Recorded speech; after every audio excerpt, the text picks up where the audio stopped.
Tiago nos contacta. Yo no estaba en Santiago en ese momento, fue hace un mes y medio, yo creo, algo así.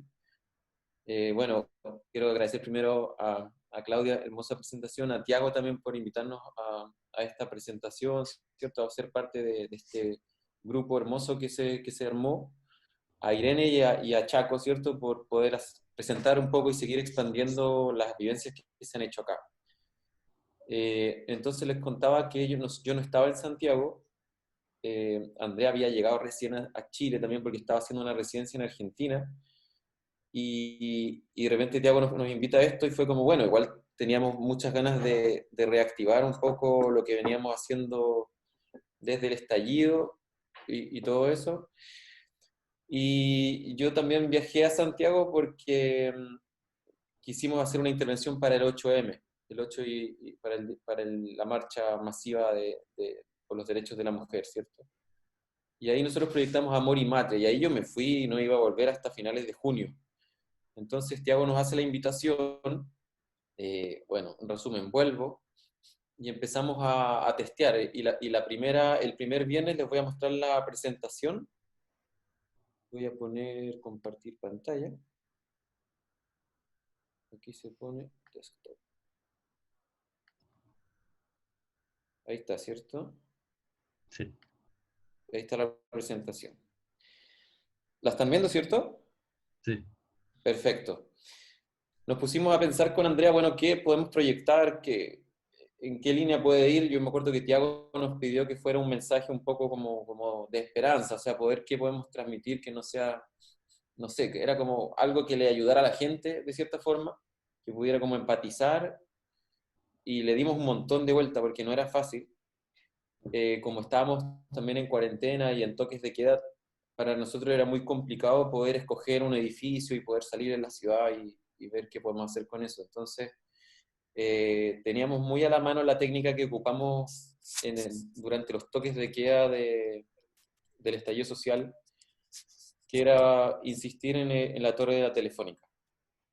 Entonces decidimos empezar acá de nuevo con la torre y proyectar, y empezamos a buscar un mensaje que pudiera servir para estas cosas.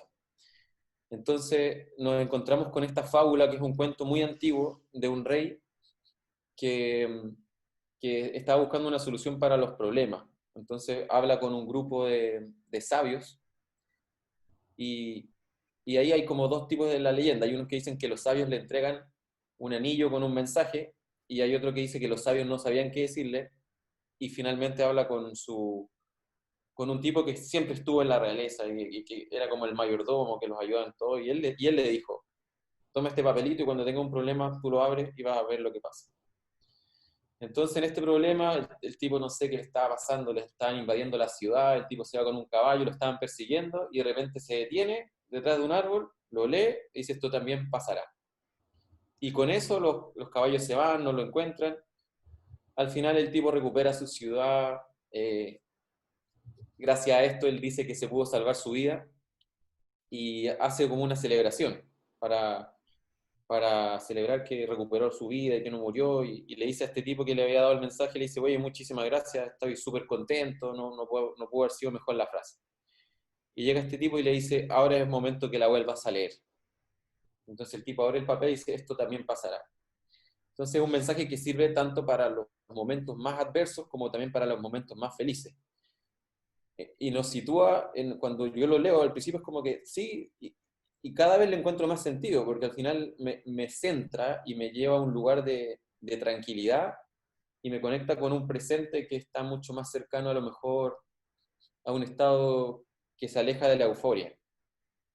Entonces como que me hace conectarme quizás hasta con mi respiración. Entonces encontramos que estaba muy bonito y que podía hacer sentido en este momento. Esta frase la proyectamos el día viernes, y el día sábado probamos con la misma frase en otros idiomas. La proyectamos en los idiomas, en los 9 idiomas más pronunciados en el habla hispana, perdón, en el mundo, y además la proyectamos en Mapuzungún. Entonces acá, bueno, en inglés, ¿cierto? En árabe, en portugués, y, y ahí, bueno, es árabe y la otra creo que era indio. En fin, estas son algunas de las fotografías que sacamos.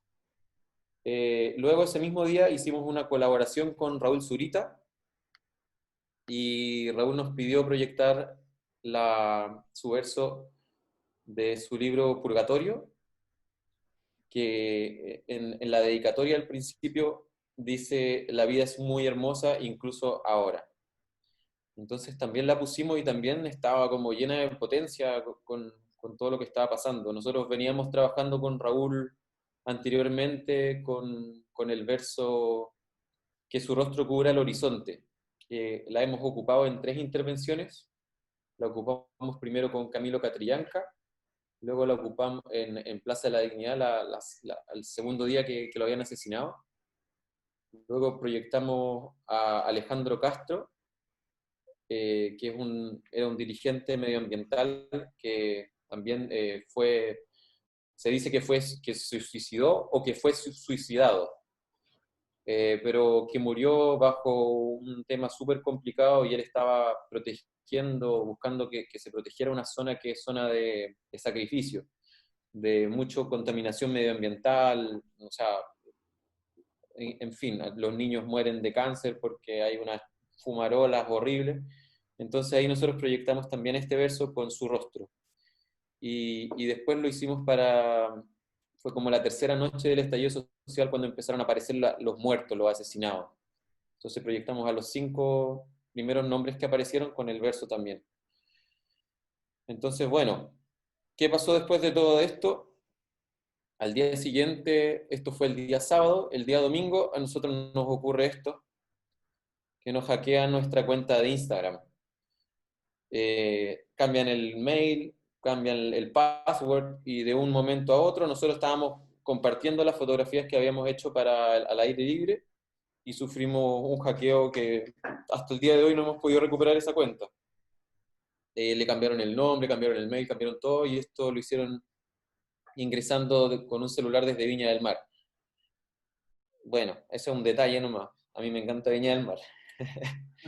Pero, pero bueno, fue muy fuerte, también fue como, bueno, al final nos miramos y era como, bueno, esto también pasará, como, ¿qué vamos a hacer?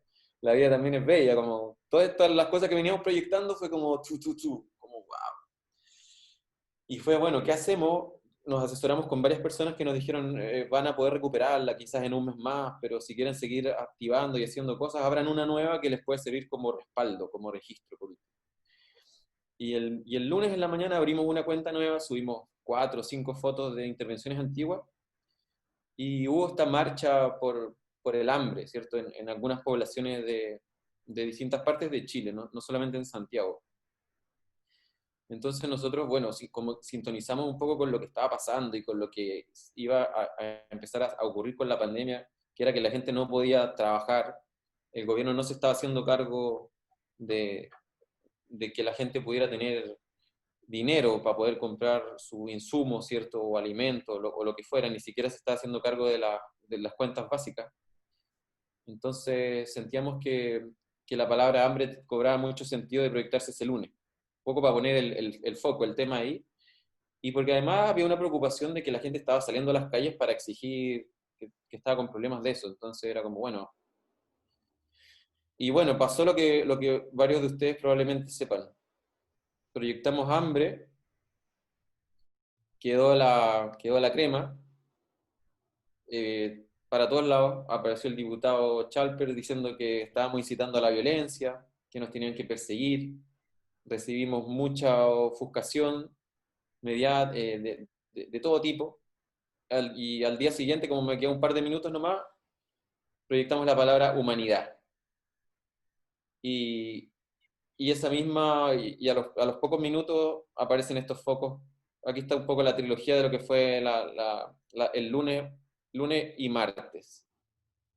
Entonces, bueno, eso ya da para otra historia, un poco lo que va pasado después, pero Sí, fue súper fuerte y esta fue la última proyección que hicimos. Eso, sí, hasta la censura. Ahora estamos con temas legales y que se están resolviendo y esta semana van a haber novedades respecto a eso.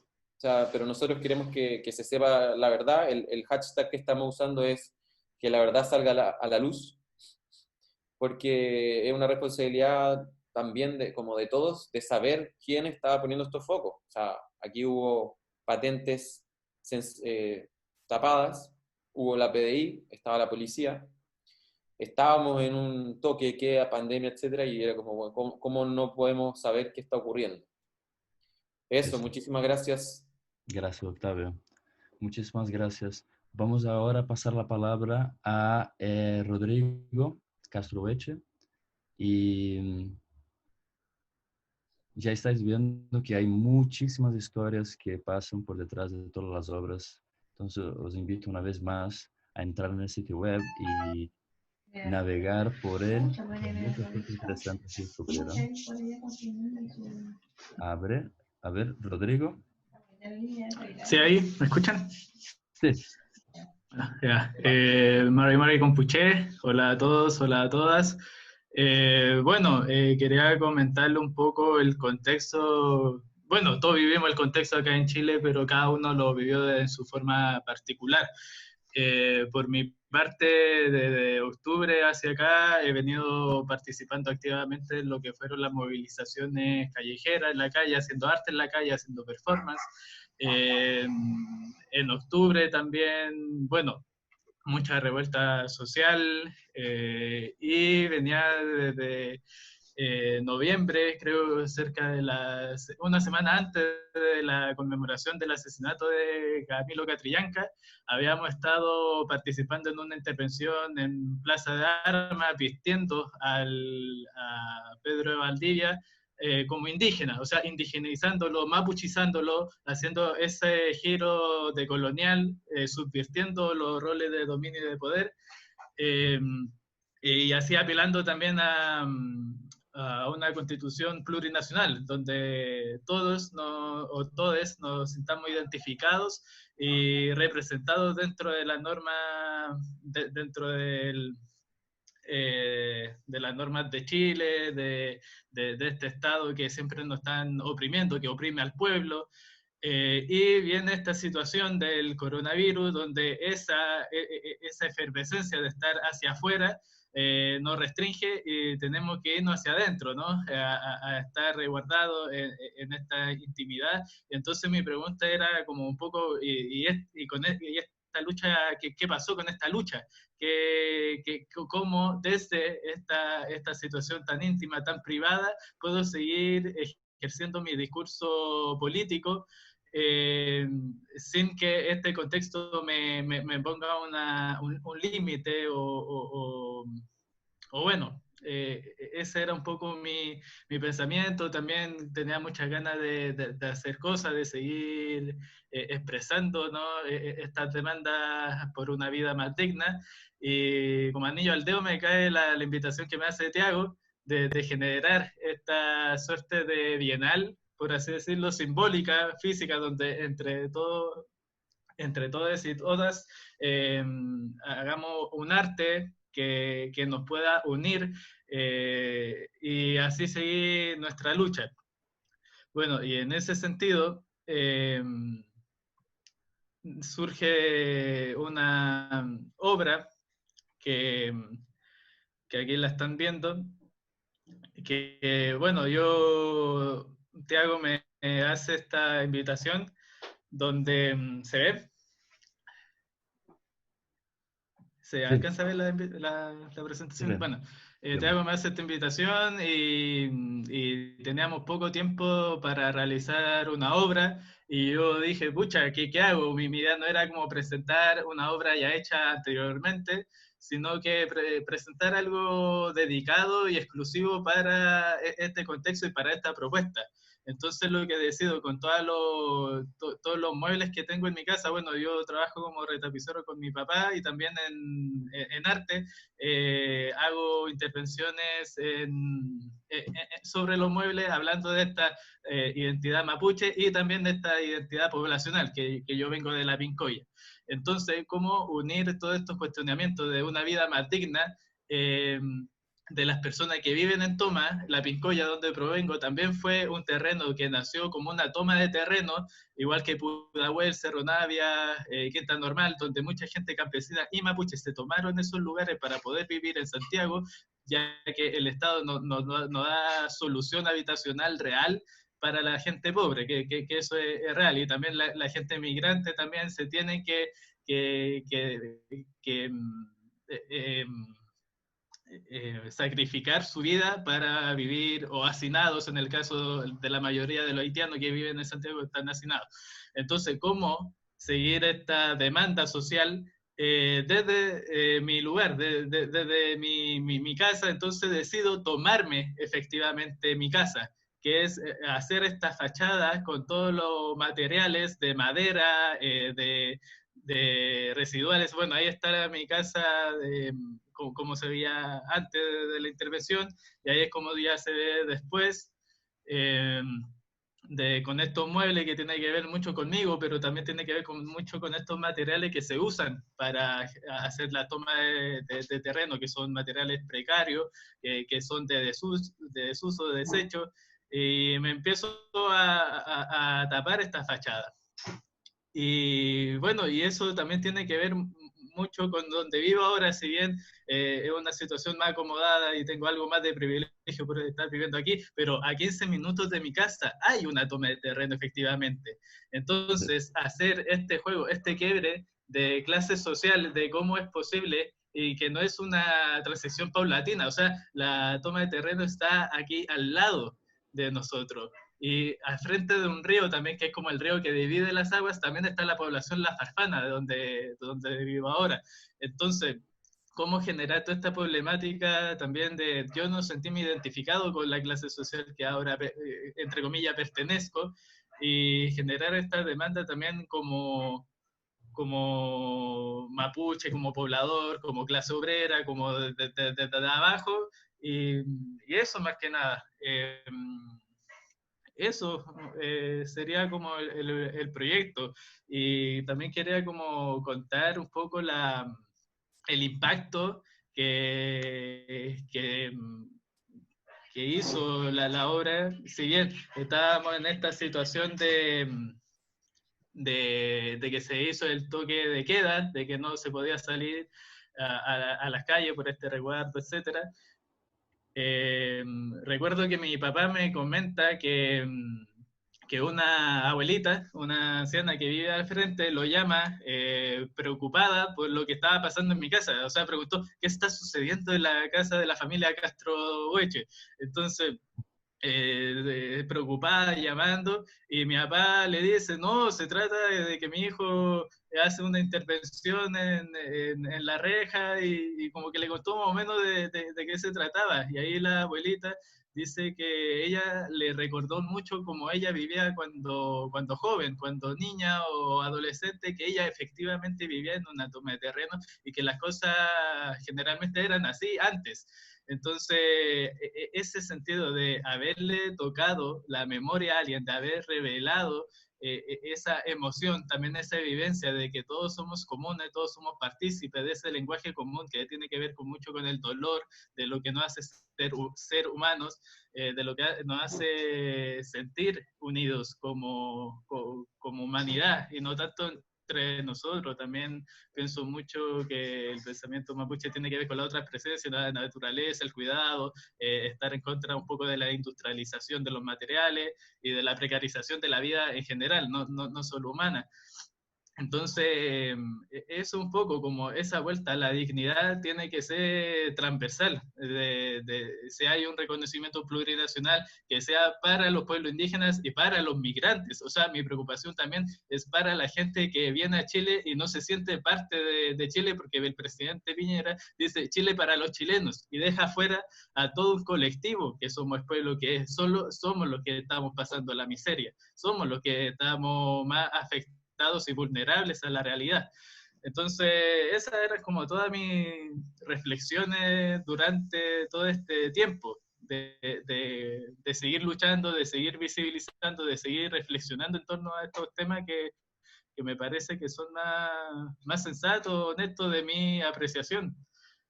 Es muy lindo lo que compartiste, Rodrigo, porque tiene también esa sensación de este impacto en tu microcosmos, ¿no? En tu barrio, como en tu comunidad, que es algo que se repitió en el trabajo de Ángela Cura, ¿no? De Felipe, Milena, que ocurrió también en Pancho Peró, ocurrió con Pablo Martínez Pastorino. Es muy lindo cuando conseguimos afectar e inspirar nuestro entorno, ¿no?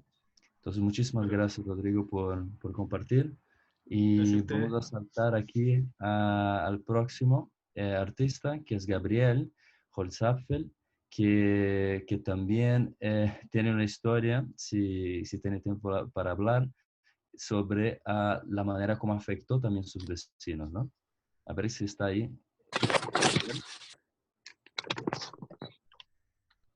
Ahí está, ¿Qué tal? móvil. ¿Qué tal, Gabriel? Hola. Cuéntanos un poco.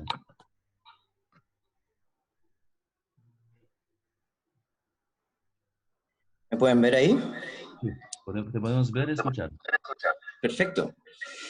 Bueno, tuve una serie de problemas porque ¿cómo se llama? Mi computador no me permite usar Zoom. Me obliga como a actualizar como todo y no pude. Había conseguido otro computador, pero creo que va a ser demasiado engorroso. Hice como un segundo usuario. Hay dos Gabrieles en este momento en el chat. Pero, Sí, pero hablo por pero aquí. bueno, Está perfecto. sí, privilegiamos la conversación en vez de mostrarle imágenes. Nos imaginamos cosas. Eso. Bueno, yo hice una acción pequeña, efímera, se llama capotaje.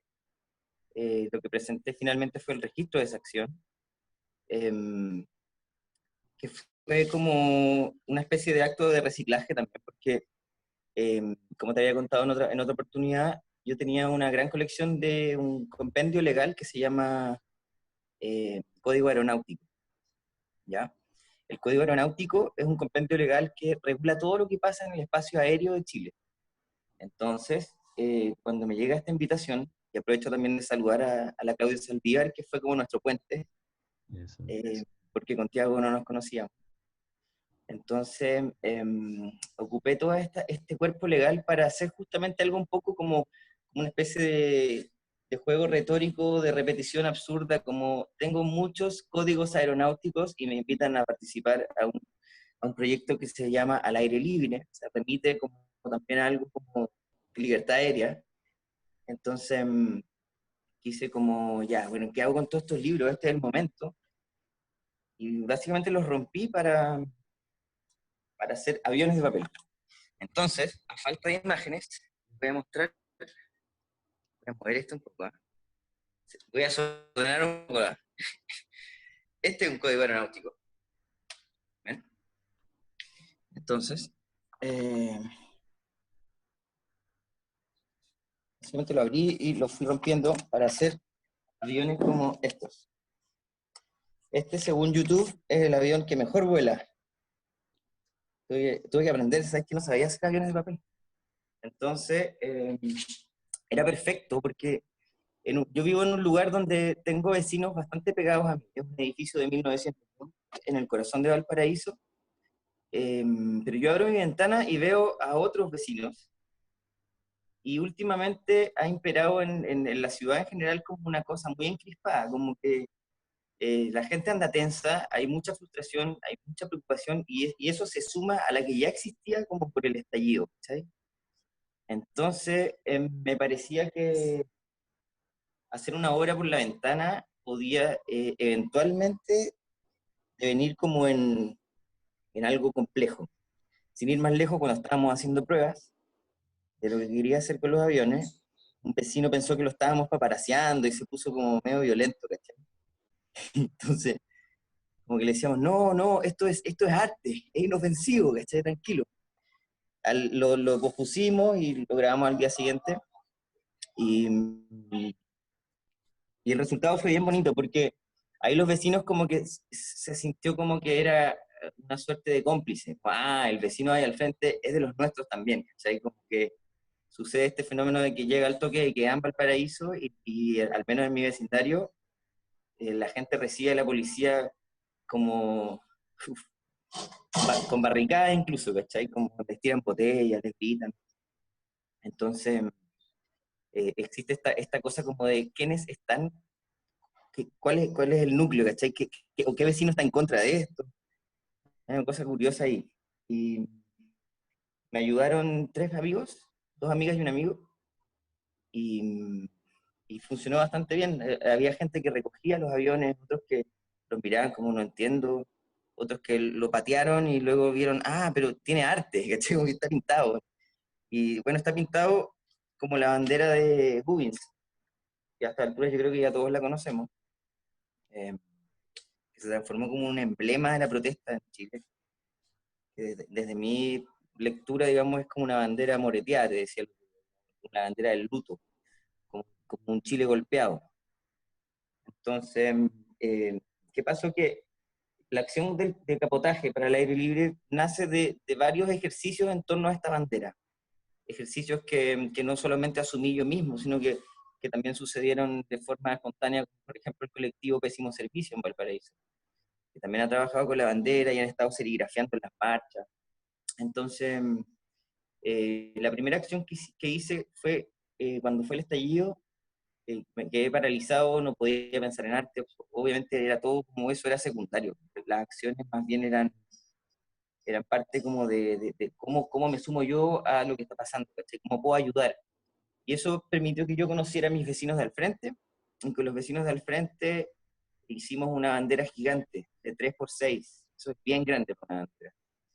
Y la colgamos en distintos balcones de Valpo, la colgamos en la playa, la sacamos a pasear, hicimos tocatas, las poníamos como telón de fondo, incluso hasta en fiestas electrónicas, en todos lados llevamos esa bandera.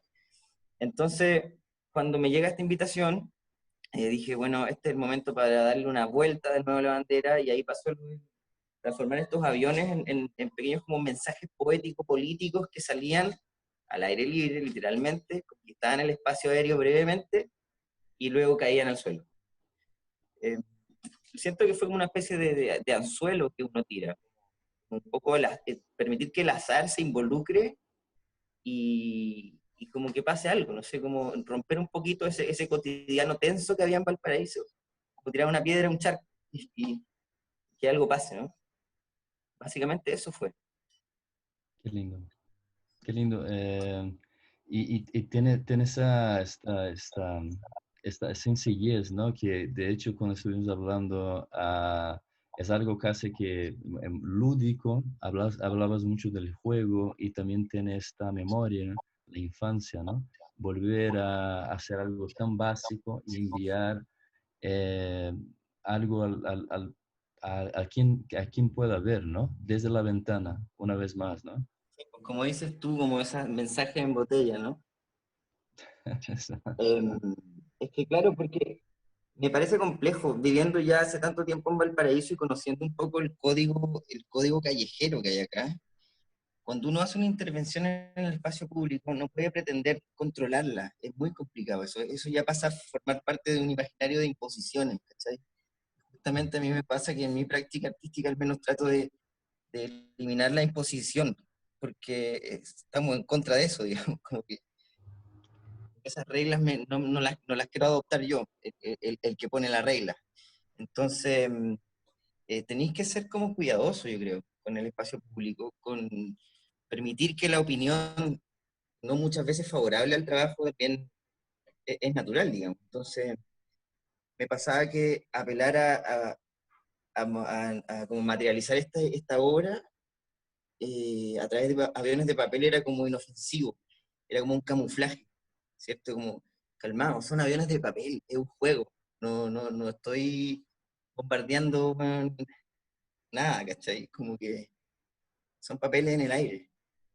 Entonces, por Que, ese que lado me de parecía eficaz. que de hecho se conecta con toda tu inclinación con la música, ¿no? Entonces ahí está la cadencia de cómo va el avión y con el vídeo también, ¿no? O sea, de hecho, ya, hice varios modelos de aviones y los que planeaban mejor, como decirte, esta cadencia eran los... YouTube tenía razón, porque mira, está este tipo de avión, el clásico, que es el más bonito, a mí me gusta más este, Sí. pero el que mejor planeaba era este. Ah, Y wow. estos sí se demoraban y eran más fáciles de grabar, más bonitos de grabar. Otros caían en picadas y eran como kamikaze. Muy bien, Gabriel. Yo, muchas gracias por compartir. Voy a tener que saltar ahora al próximo artista, que es Bien, Sebastián Maluf, que nos va a contar también, gracias, de una gran acción que hizo en la calle, en la vía pública, y que también se convirtió en vídeo. Entonces, no sé si Sebastián está ahí. Acá estoy. Ahí está. Bueno, Cuéntanos, Sebastián. hola a todos y primero agradecer la instancia y el que nos estén acompañando en esta maratón eh, y estar todavía aquí presentes luego de este largo tiempo de escucharnos y de compartir nuestras experiencias. Sí. Bueno, voy a compartir la pantalla también para...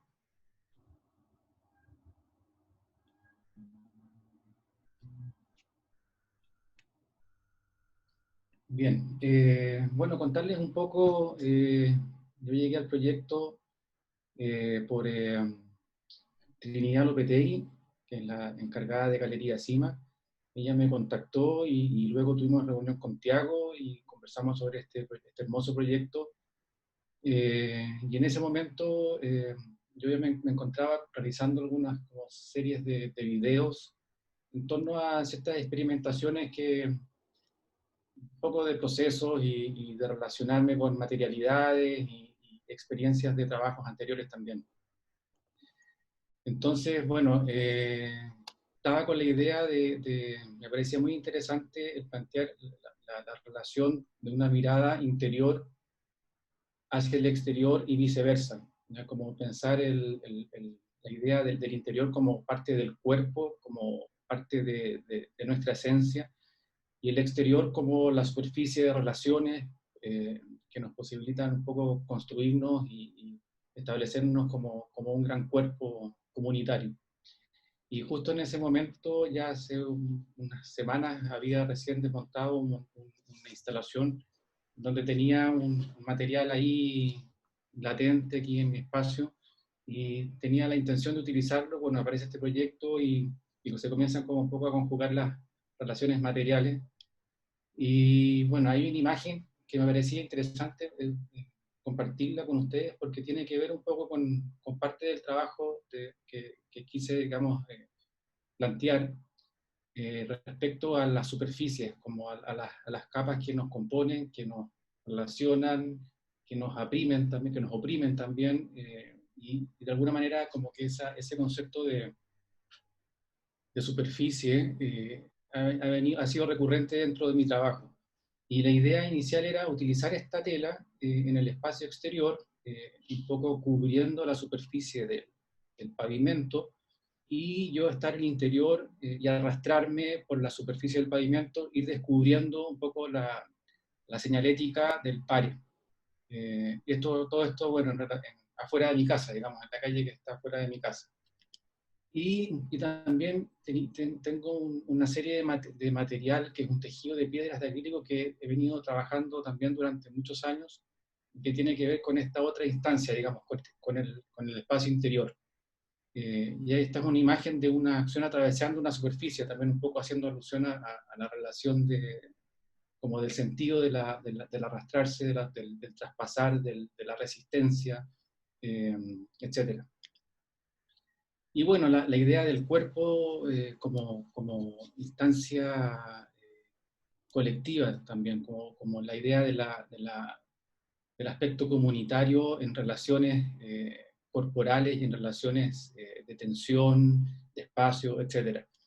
Bueno, y aquí este es un frame del video en donde utilizo estos fragmentos de tejido, en donde lo que hago es como adherírmelo al cuerpo, intentando ir cubriendo parte de mi rostro, y luego la secuencia del exterior, que es este paño de tela bueno, que se transforma como una suerte de danza en relación a lo que pasaba con el paisaje, en el que transitan vehículos, motocicletas, entonces era como estuvo mucho rato intentando estirar la tela para poder generar la acción en definitiva, que finalmente era muy simple, y que por producto también de ese contexto, digamos, en donde hay un tránsito, eh, de autos, etcétera, tuve que un poco ir variando también en relación a lo que comentaba Gabriel, ¿verdad? La idea del trabajar en el espacio público, la implicancia que tiene este aspecto un poco de sorpresa, en donde hay algo que puede estar previsto, pero que en un momento se va transformando y se va redirigiendo hacia otros lugares. Me parece también como una posibilidad interesante de retroalimentar el proceso del trabajo. Bueno, y en esa situación, finalmente lo que hice fue tomar el paño de uno de sus extremos y correr con él, descubriendo finalmente en el pavimento esa señalética, digamos, pare-pare, y un poco también la superficie de mi espacio exterior. Bueno, básicamente eso, y también pensé en la posibilidad de dar, darle un sonido, digamos, musicalizar el trabajo como una posibilidad también material, y estuve escuchando una serie de discos que tenía, digamos, de la familia, y encontré un tema que se llama Tema de Lara, que es parte, digamos, de una película de los años 60 que se llama Doctor Chivago, y un poco también haciendo alusión a esta relación del contexto de ese momento, de la contingencia, de la vivencia de ese momento, digamos, un poco de guerras, y cómo focaliza la película realmente una relación amorosa entre una pareja, y queda todo lo otro un poco invisibilizado, pero que de alguna manera esa invisibilización también es como muy latente, muy presente y muy tangible. Entonces, un poco, de alguna manera es algo que estamos viviendo actualmente, es como un acto de eco de la historia.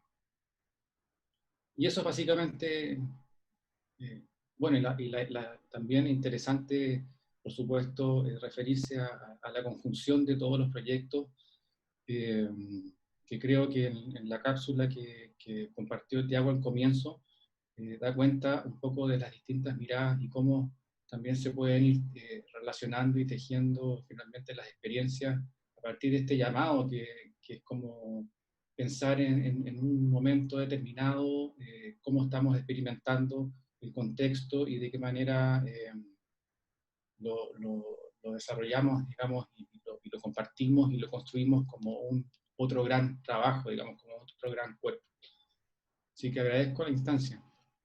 Dicen aquí, de hecho, Sebastián, que tiene un aire de las obras de Landar, de Cristo y Jean-Claude, por ejemplo. No sé si has sido influido por eso. O sea, me parecen las obras de Cristo y Jean-Claude, me parecen muy interesantes, eh, digamos, no solamente por su dimensión y su magnitud de escala, sino que también por lo que puedan ir significando en cada uno de sus contextos de intervención. Eh, y qué bonito que se pueda relacionar, sí. En realidad, claro, el acto de cubrir, de alguna manera, está muy ligado a la gran obra de Cristo y Jean-Claude. Aquí me interesa mucho la idea como del arrastrarse, ¿no? Como el título del proyecto es Reptación, que tiene que ver con eso, como con el arrastrarse, el fugarse,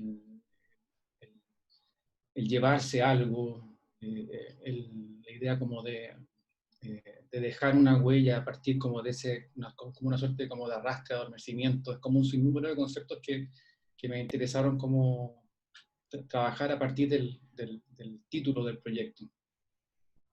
Pero sí, bueno, me parece muy interesante la obra de Cristo y Jean-Claude. Y muy lindo también que la relación que estableciste con el buceo, estos sonidos bajo el agua y los sonidos del universo, ¿no? Porque al final son una metáfora de lo que estamos viviendo en ese momento también, de estar muy aislados y en la intimidad de nuestros seres y viendo todo el cosmos desarrollarse, ¿no? Fuera. Muy lindo. Sí, incluí también, o sea, inicialmente tenía la idea de incluir audios del espacio, del sonido del sol, del sonido de lo que, que está, digamos, afuera de nuestro mundo, y también relacionados con el sonido del buceo, el sonido que está muy al interior de nuestro mundo.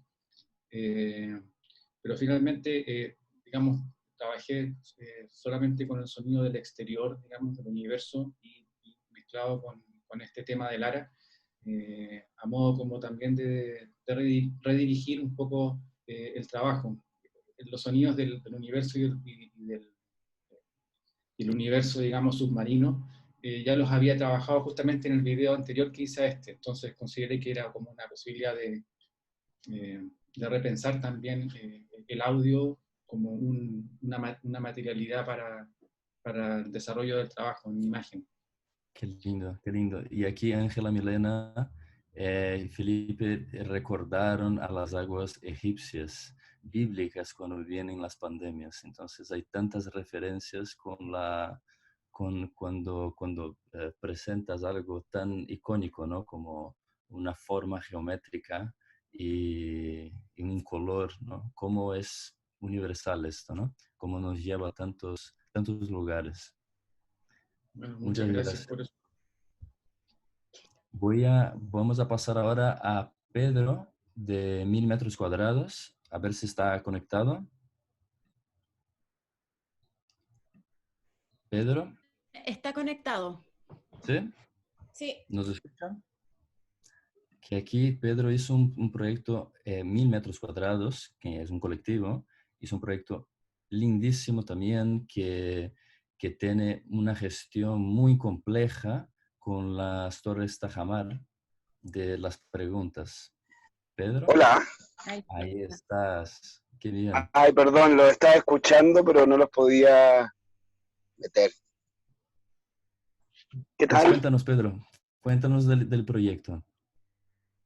Bueno, yo soy Pedro, de 1000 metros cuadrados. Somos un colectivo de 6 personas, fundado en el 2012.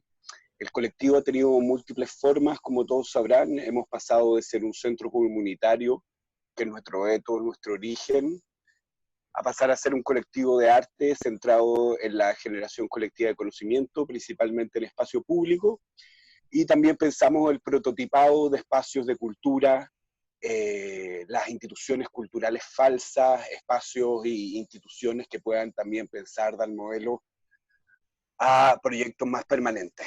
Bueno, me gustaría un poco partir contando que trabajamos en base a un proyecto que hemos hecho los últimos 6 años. El proyecto se llama Proyecto Pregunta.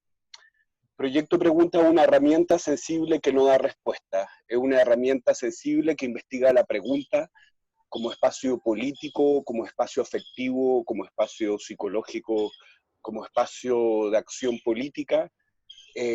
Lo estudiamos también como una tecnología del lenguaje, una manera de cambiar la realidad, de cambiar lo que conocemos.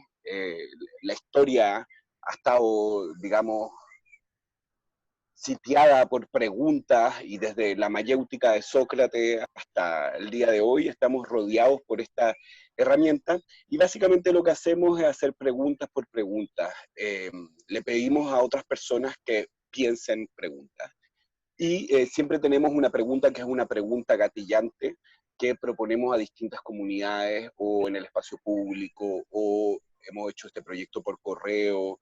Tiene, digamos, varios formatos de interacción. Nos interesa, eso sí, y nos ha interesado durante mucho tiempo la presencialidad de nuestros cuerpos, y en general de este archivo de aproximadamente 28.000 preguntas que hemos recopilado. Muchas de ellas, te diría que más del 60%, han sido recopiladas en base a una conversación física de nuestros cuerpos en el espacio público. Y bueno, a partir de también el tiempo, nosotros ya no estamos todos en Chile, que también ha sido súper interesante la llegada de esta propuesta de Tiago, que lo conocemos por un cruce con Iván Grillo, que es un artista con que tuvimos una exposición en Río de Janeiro. Y entonces fue súper interesante para nosotros porque también es reimaginarnos y repensar nuestra ciudad sin estar ahí, que también ha sido súper para mí emocional y potente. Entonces nosotros pensamos en estos 3 edificios que son las Torres de Tajamar, que es un edificio hermoso, emblemático, moderno de los años 60, que nos parece que además tiene como esto tan panorámico desde ellos hacia afuera. Y había una persona que es amiga y colaborador nuestra de hace mucho tiempo, que es Andrés Sofia. Él es arquitecto, artista, político, es un ser bastante como excepcional, y le proponemos un poco este proyecto para hacerlo en su ventana, y él nos habla un poco de que desde el movimiento del 18 de octubre, desde el estallido, desde este gran movimiento y repensamiento y revisión social de Chile, de alguna manera se han organizado los vecinos de las Torres y han colgado carteles feministas, carteles sobre el estallido, carteles, etcétera. Entonces nos pareció súper interesante que este grupo estaba articulado en un grupo de WhatsApp y cómo nosotros nos podríamos de alguna manera integrarnos ahí, jugar y plantearles una pregunta gatillante a esta comunidad, que fue en este caso, ¿qué pregunta es urgente de hacer? Y entonces de esas 45 personas que estaban en este grupo de WhatsApp, 18 se animaron a hacer el ejercicio de hacer una pregunta. Ellos nos mandaban por correo esta pregunta y nosotros se las imprimíamos en una página media carta y ellos durante el día viernes la pegaban en las ventanas. Y son 17 preguntas que me gustaría leérselas porque en el fondo creo que es súper interesante porque se puede tener también una imaginación, una visión arquitectónica de lo que fue y lo que sucedió. Entonces, aquí voy. En la torre A, en el piso 2, se preguntó, ¿habrá justicia? En el piso 8 estaba la pregunta, ¿por qué el desarrollo sostenible es antropocéntrico? En el piso 9 estaba la pregunta, ¿qué es el desarrollo si no hay un objetivo previamente definido? En el piso 18 preguntaban, ¿cuántos más tienen que morir? En el piso 23 preguntaron, ¿es ya hora? ¿Es hora ya? En la torre C. En el piso 4 preguntaron, ¿qué está pasando? En el piso 5, ¿es posible que un rico entre por el ojo de una papa? En el piso 5 también, ¿quién fiscaliza el uso obligatorio de mascarillas en el ascensor y qué se hace si un vecino no quiere usarla? En el mismo piso 5 está, ¿qué es la dignidad? En el piso 8, ¿cómo nos gustaría que fuera el mundo después de la pandemia? En el piso 8 también, ¿quién se robó las respuestas? En el piso 12, ¿hasta cuándo nos mienten con las cifras? En el piso 14, ¿el pueblo de Chile somos todos? En la torre B. En el piso 5, ¿por qué no te cuidas? En el piso 14, ¿cuándo condenaremos judicialmente el abuso de poder? En el piso 14 también, ¿para qué el toque de queda? Y en el piso 14, ¿por qué siempre es tan tardía la solución cuando hay una emergencia con el agua que daña tanto a los vecinos? Entonces, en esta muestra de 17 preguntas podemos ver distintos temas, distintas pulsiones, distintos llamados y también como un montón de discusiones que se despiertan para la misma comunidad, pero también lo interesante que tiene el proyecto es que de alguna manera a partir de estos papeles que ellos ponen en las ventanas, que son estas mismas preguntas, se genera un espacio de puesta en común y visualización de sus problemáticas, de sus pensamientos. En el fondo hay desde preguntas que van, no sé, pensando el mundo desde lo más profundo que está pasando en Chile, como qué es la dignidad. Y de Francisca García, el usuario de ellos se llama María García Gutiérrez. Entonces, alguien tiene el micrófono abierto. Se le abrió el micrófono a alguien. Lo siento por eso, Pedro. Puedes continuar. No pasa nada. No.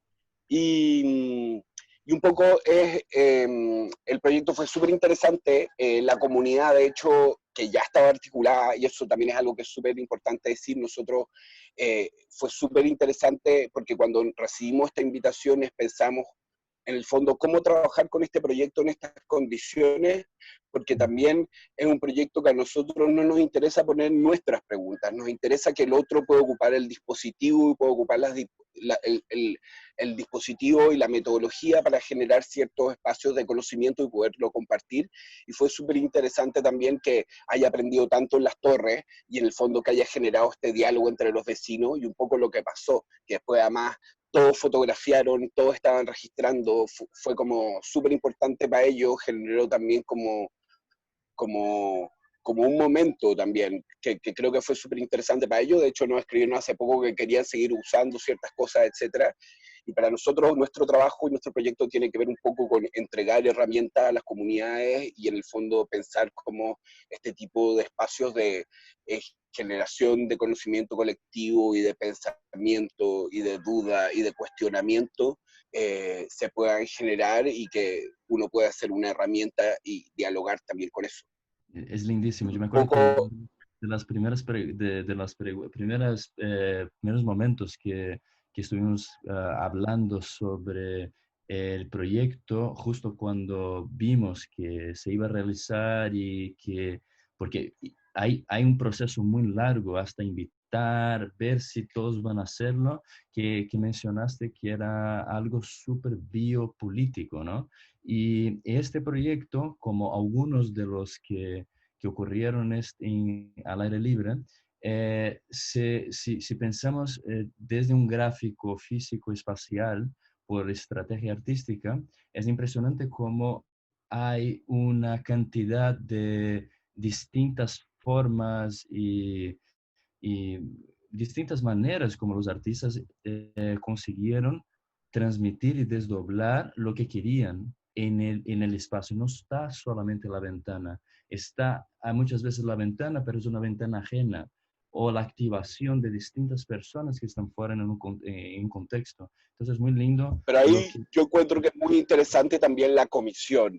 Encuentro que es muy interesante y muy importante la invitación, o sea, a pensar la ventana, pensar esta frontera entre lo público y lo privado. Nosotros uno de los temas que más hemos trabajado también es el tema de la frontera, de hacer proyecto pregunta de la frontera, etcétera, qué le preguntaría a la frontera, etcétera, y también con el tema del espacio público. Entonces, para mí es un agrado y encuentro que es súper interesante cuando también te invitan a trabajar como en espacios y momentos específicos, como decir, como pensemos este espacio de nuestras casas, de nuestros lugares habitacionales, donde podemos hacer público algo. Y que en general son las ventanas, han sido rejas, en algunos casos han sido otros lugares, pero también ese lugar de frontera nos parecía súper interesante como propuesta.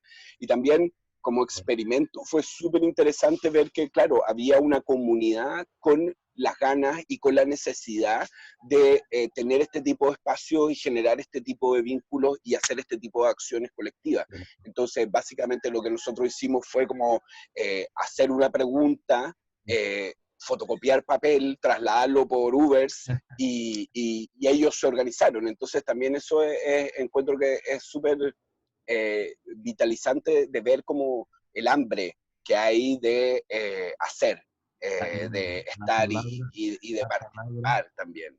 Exacto, y la palabra otra vez hambre, ¿no? Que algunos ya empezaron a hablar en el chat y que Octavio y Andrea de The Light Lab la materializaron, ¿no? Sí, todo el apoyo además a los Delay Lab que llevan un trabajo constante, una experimentación constante, digamos, con el activismo y la iluminación, y hay mucha gente que lo hace alrededor del mundo. Es una práctica que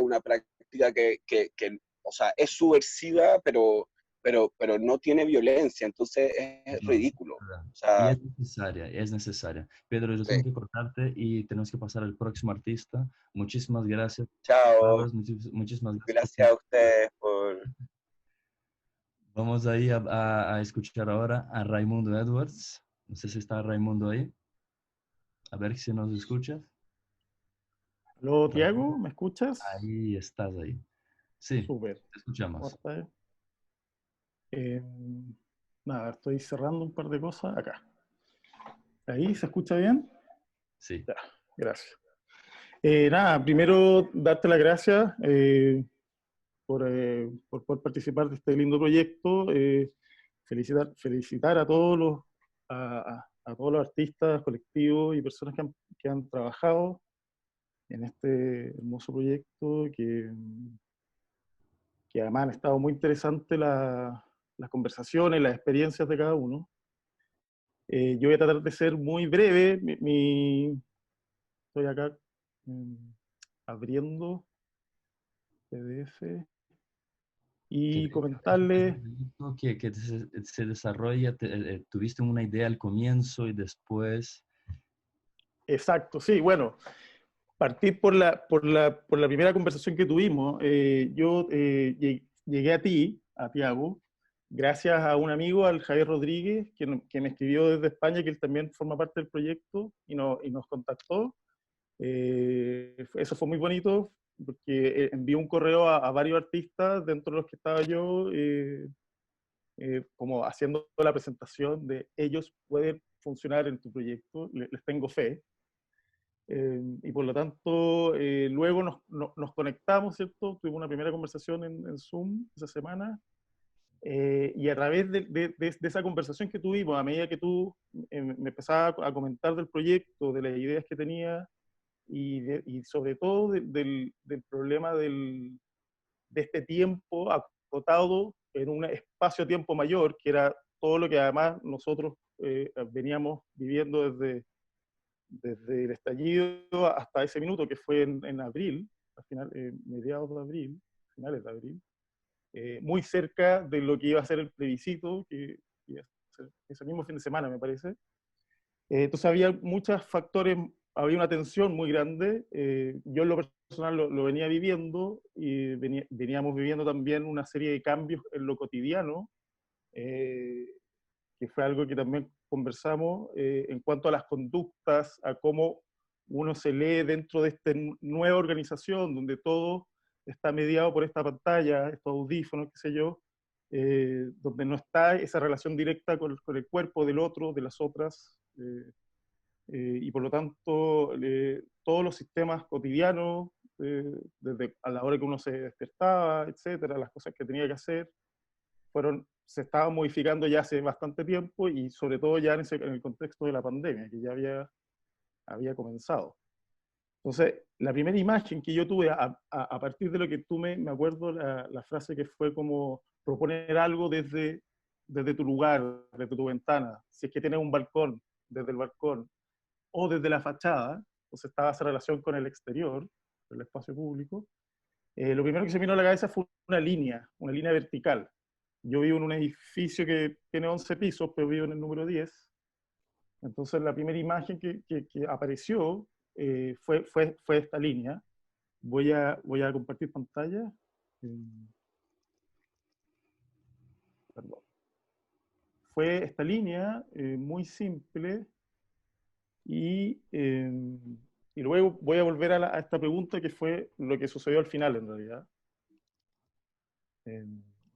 Entonces, me imagino una línea, o sea, algo que podía ser, que uniera, ¿cierto?, el espacio del departamento, del cielo, o lo que estaba en altura, con lo que estaba a piso, ¿cierto? Y a partir de eso, fui también pensando, fui revisando también trabajos anteriores, con la idea de buscar alguna manera con la idea de la frontera, lo fronterizo, o delimitar algo, que luego la pregunta, una vez que en esa misma conversación nos pediste enviarte a los 2 días, me acuerdo, una especie de enunciado, título o texto, que podía ser muy breve, y que luego uno podía eventualmente agregar más contenido, si es que era necesario. Y la primera pregunta que se me vino en mente a partir de esa conversación fue el cómo trazar un espacio, o cómo delimitar un otro espacio al interior de este contexto, ¿cierto? Que ya era un contexto y estaba más asociado en realidad a esta figura, que fue la figura que finalmente prevaleció en el trabajo, que era la figura mínima, que es un cuadrado, en el fondo, ¿cierto? La figura del cuadrado como un elemento básico. Y recordé también, o sea, trabajos anteriores, yo había trabajado hace tiempo, estos trabajos son del 2014, con este material, que son materiales en realidad de señalética vial, esta cinta refractante, y el otro material es un material de calle también. No sé si se está viendo. No sé si está pasando, ¿eh? Yo pensaba que estaba pasando, pero intenta bajarlo. A ver, voy a salir de la función. Creo que se quedó congelado, ¿no? Uy. Ahí, tampoco. A Ahí me ver. ves. Yo, sí, te veo a ti. Ya. Chuta. Raimundo, tienes que hacer lo mismo que como haces tú en tu casa Ya. con una presentación. Pon presentar pantalla y vas Sí. avanzando con el cursor, igual como que estuviera mostrándotelo a ti mismo, pero lo Ya. vas presentando a todos. Ahí, Ahí, ¿se ve? ahí está Ahí, súper. ahora sí lo vemos. Ah, perdón. Ahí Pucha, está. mil disculpas. No, Estaban no se preocupe. escuchando el eco nomás. Bueno, No, perdón. pero nos quedó claro el comienzo y la línea que es fundamental, que sale del balcón hasta, ¿no? Hasta el suelo, claro. Que Suelo, fue la primera imagen, ¿cierto? cierto. Y luego empecé a revisar trabajos anteriores también, donde había utilizado elementos, ciertos materiales que para mí tienen una carga contextual, simbólica de uso cotidiano, que es como la cinta refractante que se usa en la vía pública para señalización y para límites también, ¿cierto? Para delimitar ciertos espacios. Me acordé de ciertos trabajos que había hecho en otros lugares de observación, donde nuevamente había un elemento muy elemental, geométrico, en este caso era el triángulo también, y otros trabajos que había utilizado este material, este otro trabajo que realicé en Rancagua, por sala de carga, un proyecto que ojalá vuelva, que era, claro, era un dispositivo que era una pelota de fútbol revestida en esta cinta que recorría la ciudad. Y por lo tanto, tenía este material, había podido ir a mi taller, que estaba en cuarentena, yo trabajo en un taller Dardo con Rodrigo Zamora, otro artista, y estaba cerrado en ese minuto, pero tenía esta cinta desde esa época, del 2014, la tenía guardada, y empecé a ensayar problemas de límite de marcación al interior del departamento, a modo de ensayo, pensando en la figura de la línea y luego fue decantando la figura del cuadrado. Ahí está uno de mis hijos en el desayuno también. Entonces, había Que una después se mezcla. convierte en protagonista. Sí, bueno, eso se convierte obviamente en la condición de ser padre, yo Ajá. creo yo, que los hijos sean los protagonistas. Por lo Y, menos es, y ¿sí? enséñanos la obra fuera, porque ya ya el tiempo ya está acabando. Ahí Sí, está. ahí está, no, sí es cortito, era solamente para contextualizarlo. Ujú. Y luego, claro, lo que finalmente la obra fue realizar este espacio mínimo, que la idea era que se activara de alguna manera por el tránsito de alguien que pasara por ahí, ¿cierto? Está en la vereda, en la fachada del edificio donde yo vivo. Tenía una condición de que, claro, por su materialidad funciona también en la oscuridad. Hay algunos registros. Luego los registros al día siguiente con los protagonistas nuevamente que activan este espacio. O sea, que en el fondo ellos aparecen acá para el registro, pero en el fondo para dar cuenta de esta especie de zona intermedia en un lugar que no es un lugar, que es como una especie de no lugar, que es la vía pública, que son espacios de tránsito. Entonces era de una manera muy simbólica y económica también, fue algo que me interesó mucho, dar Y con que algún además, gesto, con alguna situación. me Subjetiva. comentaste, de hecho, que cada individuo que pasaba ahí con prisa, de repente se activaba o activaba la obra, ¿no? Cuando pasaba Exacto, en ese espacio construido por ti. No, es claro. bellísima esta obra y es de una delicadeza muy grande también involucrar a tu familia y ponerla ahí Sí. para la posteridad. Bueno, El atuendo y eso es de ellos, es propiedad privada, es propiedad intelectual de ellos, no, no hay nada forzado ahí. Exacto, exacto. Eso. Pues Y vamos a muchas pasar gracias. gracias a ti, Raimundo. Vamos a pasar ahora a Francisca García y Mario Navarro, que van a contar de esta maravillosa creación bipersonal, como llaman. No sé si están ahí. Sí, Hola, ¿qué tal? Ahí están. hola. Hola, ¿qué tal? Cuéntanos un poco. Bueno, nuestro proyecto se llama Morir un poco. Se basa en una película chilena de 1966 de un director chileno también que se llama Álvaro Kovacevic. Este proyecto nace varios años atrás porque nos llama la atención esta película que era bien desconocida y nos llama la atención por varios detalles importantes, como por ejemplo que es una película que está entre un periodo del cine chileno que es anterior a esta película. El cine era como trataba de reproducir las producciones hollywoodenses, pero con bajo presupuesto. Y luego viene esta película y después viene una serie de películas con un compromiso político bastante fuerte. Entonces era una película que hacía una bisagra entre estas dos épocas del cine. Y lo particular es que tiene, por un lado, un personaje que recorre distintos lugares de Chile, pero el personaje no es actor y solamente se dedica a recorrer y mirar, sin tener como una especie de punto de vista crítico, sino que es un índice que nos va mostrando el contexto. Y ese contexto era diametralmente opuesto.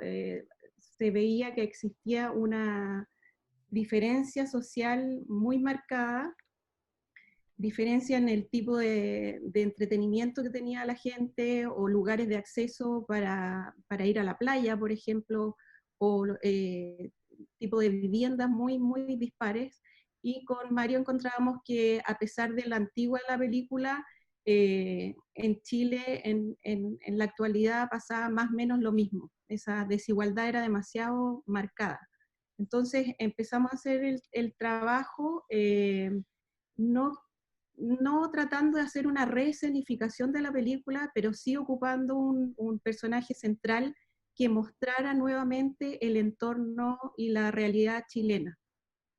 Luego vino el estallido social y nos pareció que el trabajo se acomodaba completamente a lo que estaba sucediendo, que antes como que se sentía en el aire, pero no era expuesto, y el proyecto cada vez tuvo más sentido. Lo pudimos exponer en Chiloé, en el Museo de Arte Moderno, y está en proceso todavía. Después tenemos que seguir con otras exposiciones acá en Santiago y en Concepción. Sí, y entonces para nosotros fue muy significativo el recurrir a esta película porque nos permitió explorar y experimentar un tipo de visualidad que hasta el momento no habíamos trabajado. Es decir, habíamos estado pensando en interpretar una película o apropiarnos de una película, pero buscamos la manera inicial de no literalizar ese lenguaje. Sin embargo, nos dimos cuenta que con esta película en particular, el problema de la literalidad era una cuestión central.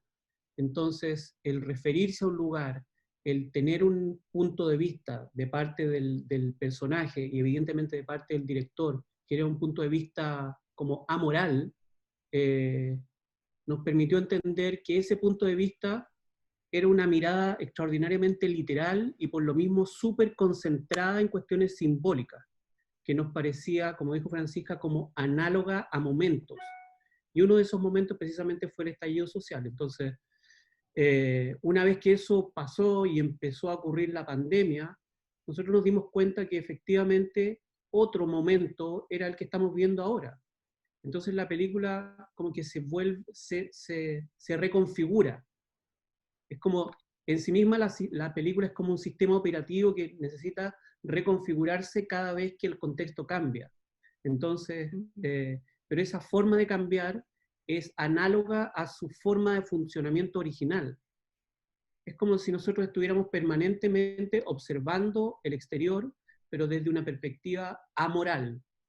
Suena como duro decirlo, pero es como que uno se transforma en un observador, más que un inquisidor o un opinante, en este caso. Entonces, por lo mismo, la literalidad del asunto también nos parece importante. Y de alguna manera lo que tratamos de hacer con este proyecto, al exhibirlo en el estacionamiento de nuestra casa, Francisco va a compartir pantalla ahora para que puedan ver eso, fue precisamente tomar la decisión de participar en el proyecto, sobre todo desde la perspectiva de casi como de la imposibilidad de presenciar la obra, por gente que no éramos nosotros, o sea, por un público. Entonces, como que teníamos la pregunta de cómo se establece esa amoralidad de la obra sin nadie que pueda verla ni opinar sobre ella. Entonces nos pareció que tal vez ese problema que tiene la obra, problema en el sentido como creativo, es un asunto que lo contiene la propia obra. Entonces pareciera ser no necesario que hubiera estrictamente un público todo el tiempo. Entonces nos parece que se transforma también en un documento. Sí. Y que también se vuelve análogo a la forma de narrar original de la película. Entonces, toda esta cuestión que parece ser como súper compleja, en el sentido de decir como la obra es así o es asá, se transforma para esto, se transforma para lo otro, y tiene su lenguaje, y se reconfigura el lenguaje, etcétera, etcétera. Como esa cuestión no fija de la obra misma o de la operatividad de la obra, creo que es como lo que más nos interesa finalmente. Es lindísimo, Mario y Francisca, que cómo ocurre esta reflexión permanente, ¿no? Adaptada a nuestros tiempos sobre la historia, la política, la sociedad y el paisaje chileno. Entonces, muy, muy feliz que habéis formado parte de este proyecto. Tengo que pasar la palabra ahora, lo siento por los tiempos, que sea tan apurado. Muchísimas gracias. Y ahora... Okay. Escucharemos a la persona que me anima a hacer todo el proyecto, y cuando habéis dicho que he invitado a un artista, eso por defecto viene enfatizado por que la invitación lleva la energía de mi querida y necesaria guía, que es Voluspa Harpa. Entonces, a ver si Voluspa está ahí para contarnos de... Sí, estoy acá. Hola, Tiago, querido. Hola a todos. Bueno, pensé que iba a ser mucho más largo, pero la verdad es que ha sido bastante entretenido escucharlos a todos y ver el entramado que había detrás del llamado de Tiago, ¿no? En el caso mío, ha sido un gusto trabajar contigo, Tiago, te lo agradezco mucho, y creo que lo agradezco en nombre de todos, me imagino. Ha sido un gusto tu dedicación, tu delicadeza, tu capacidad de escucha, y tu capacidad también de soportar toda la presión que creo que en un principio no pensamos que iba a ser tanto, ¿no? Fue como completamente sorpresiva algo que lo hemos comentado, la respuesta de los artistas chilenos, la energía creativa, muy a flor de piel, la necesidad de participar y de producir en estas circunstancias que son muy difíciles para toda la sociedad. Y te agradezco mucho el que hayas aceptado finalmente tener la fortaleza también en una situación personal tuya tan extraña, ¿no? Y habernos contagiado a todos de esa fortaleza. Yo por mi parte puedo decir que la pieza que creé fue una pieza muy importante para mí, que es una pieza muy sencilla, pero fue muy importante porque la verdad es que desde el estallido social en adelante no había podido hacer nada, ¿sí? Tenía como acumulada primero un horror y un espanto producto de la violencia del Estado hacia la población de sus conciudadanos, y tenía acumulada estaba bastante pasmada con eso. También estaba muy impresionada de la creatividad del pueblo chileno, que creo que es un pueblo admirable en su creatividad, que fuimos testigos, los artistas, fuimos testigos de esa creatividad desbordante que estaba en las calles, y en esa mezcla de emociones y de vivencia y de experiencias tan difíciles de elaborar, llega repentinamente el tema de la cuarentena, y en esa situación apareces tú en un mail. Y creo que lo que más me gusta de haber participado y haber podido producir una pequeña obra es que el acto de creación me ayuda, y el diálogo contigo y con los demás artistas, y hoy día ver todas las obras, me ayuda a entender algo de la creación que siempre me parece notable, que la creación es un acto de libertad, es un acto de resistencia, es un acto de justicia, es un acto de memoria, de elaboración de los procesos que son difíciles, y además es la búsqueda del otro, ¿no?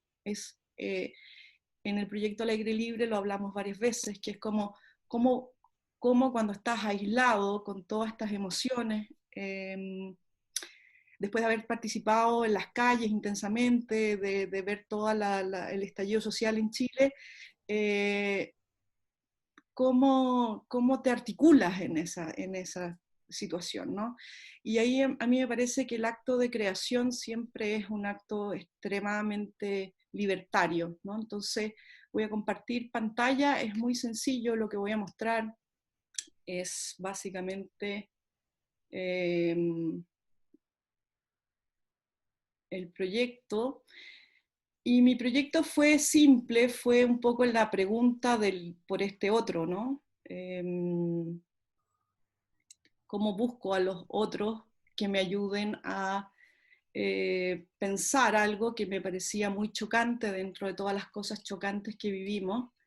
Que fue el hecho de que muchas personas tuvieran daños oculares graves, y algunos muy graves al punto de quedarse ciego. Entonces, lo que hice fue escribirle un mail a 17 amigos, algunos de ellos artistas, otros no, escritores, periodistas, a quienes aprovecho a agradecerles mucho su compromiso de haber participado. Están entre ellos también el mismo Tiago, es una especie como de puesta en abismo, y también Felipe Ríos, que fue alguien muy importante, que fue el que hizo el video que sintetiza todo el proyecto, y que también trabajamos mucho en ese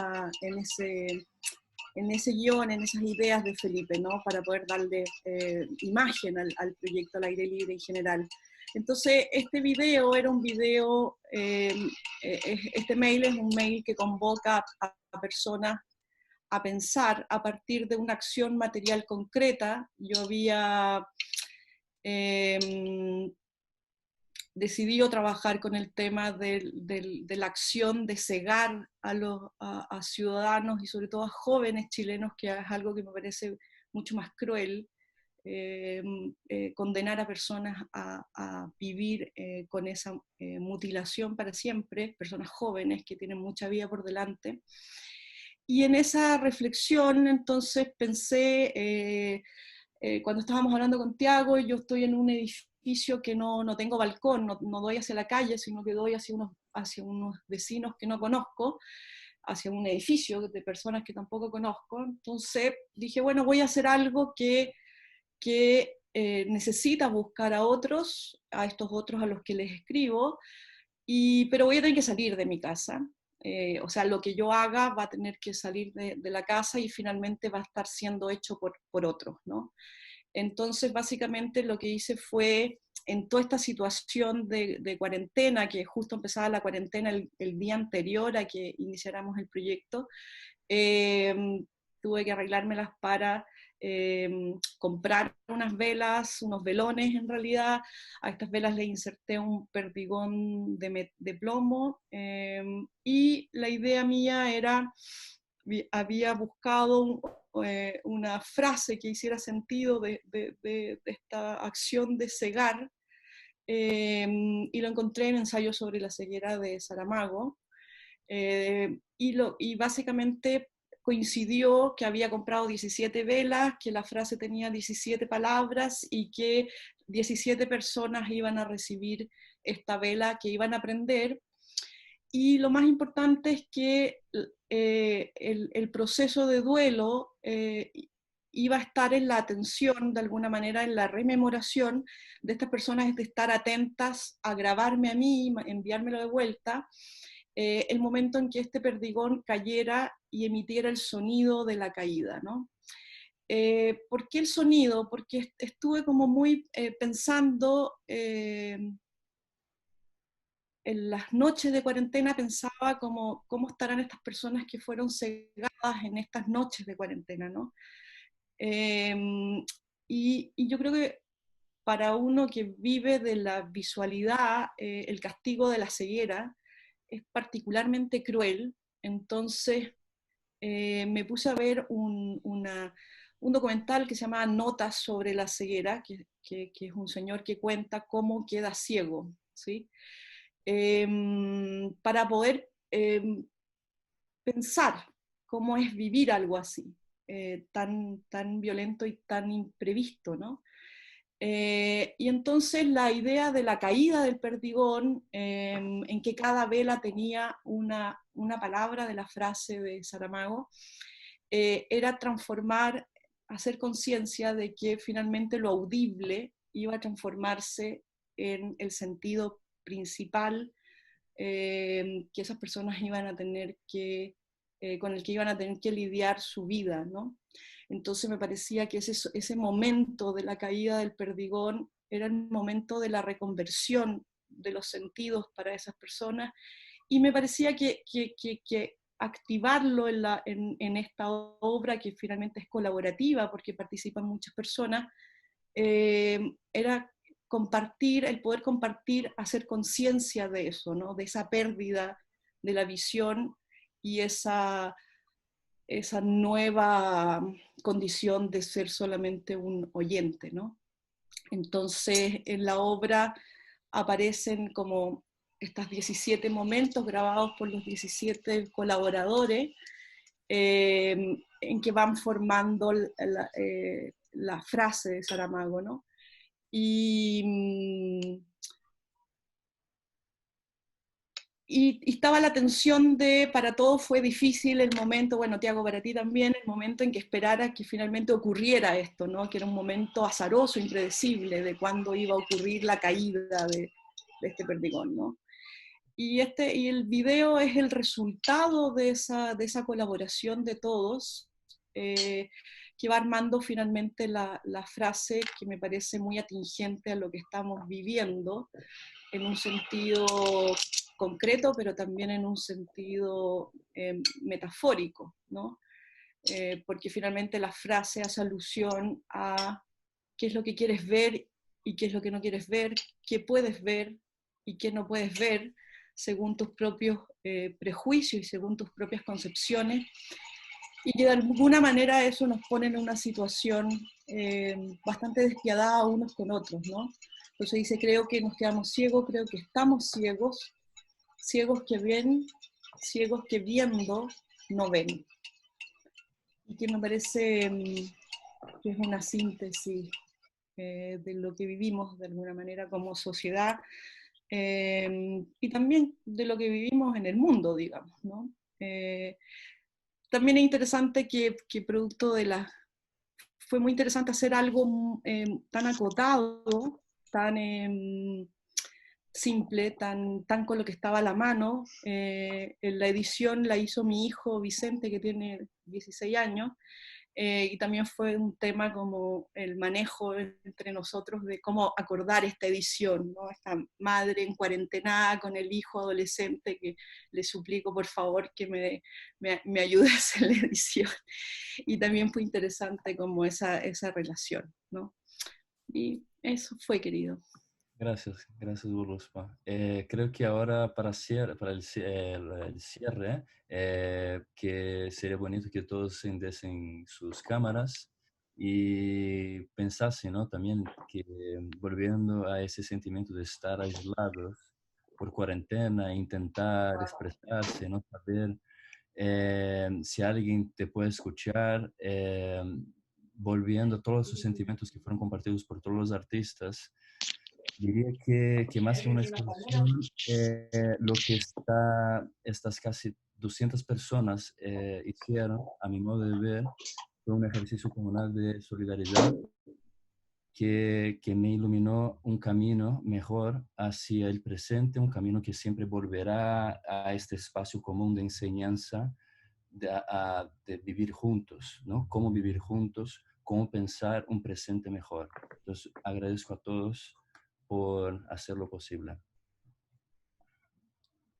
Mira, bueno, yo, Irene, no sé dónde estás, yo estoy muy impresionada por el cariño que han tenido todos en participar de esta maratón, felicitarla también como la prestancia y la concentración de Thiago, que ha sido como la persona que ha estado ahí como permanentemente atento ahí como en la pantalla, y creo que es una situación tanto entre tú y Voluspa y muy inédita de haber como convocado a tantas personas y con realmente una calidad que yo encuentro como bien impresionante. Los agradezco mucho, estoy muy contenta también de saber que todo esto está grabado, por lo tanto quedará ahí y va a ser un material muy valioso para todos. Y bueno, invito a que alguien comente. Irene, ¿cómo nos hablas, por favor? No sé dónde estás. Y aquí estoy. ¿Me escuchan? Sí. Yo quiero, bueno, agradecer principalmente a Chaco por habernos permitido este espacio, porque siempre ha sido una feria que ha marcado una diferencia en cuanto a los contenidos que se ven, y este es un contenido que a lo único que nos está llevando, algo que también conversamos con Thiago, a entender que de la única manera que todos vamos a salir adelante en estos momentos es por medio de la colaboración, la comunidad, al ser humano en el centro, el cariño además, el respeto por el arte, por los artistas, por lo creativo, y este proyecto de alguna manera vuelve a llenarme el corazón de estímulo, de cariño, de respeto por ustedes, porque son realmente los que construyen nuestra realidad y nos ayudan a entenderla también. Nosotros como Yo Mujer Quiero es un proyecto también de mujeres que queremos escuchar la voz de las mujeres, pero que también se convirtió de ser un proyecto artístico a un proyecto social. Vamos a mantenernos y seguir. Partimos pensando que iba a durar 2 días, iba a ser una junta de amigas y vamos a tomar, y hoy día es un proyecto que tiene 1.400 y tantas mujeres participando. Y tiene que ver mucho con esto, por eso que te agradezco, Thiago, que nos hayas invitado y haberme convertido por un minuto en artista, lo que aparezca como artista dentro de Al Aire Libre es fantástico. Agradecer a todos los que vinieron también a esta conversación, porque llevamos 4 horas, ¿no? 1, 2, 3, 4, no, 3 horas y media, y ha sido muy amena, muy entretenida, y realmente los quiero felicitar a todos aquellos que participaron. Hay proyectos que me dejaron el corazón absolutamente lleno y estimuladísimo, así que muchas gracias. Gracias a todos. Bueno, así que lo invitamos en todo caso para esta grabación también a ir a ver el sitio web de airelibre.com, ¿cierto? Al aire libre-medio.com. Eso es. Ok, perfecto. Bueno, y vamos a seguir en este mes con otras conversaciones y espero algún minuto que todos podamos abrazar a Thiago. Sí, porque no conozco a nadie, es un punto importante. Después de esto deberíamos irnos todos a almorzar juntos. Y poder abrazar a todos físicamente y verlos. Así es, así es. Así que hasta muy pronto. Eso es. Abrazo a todos. Gracias. Gracias.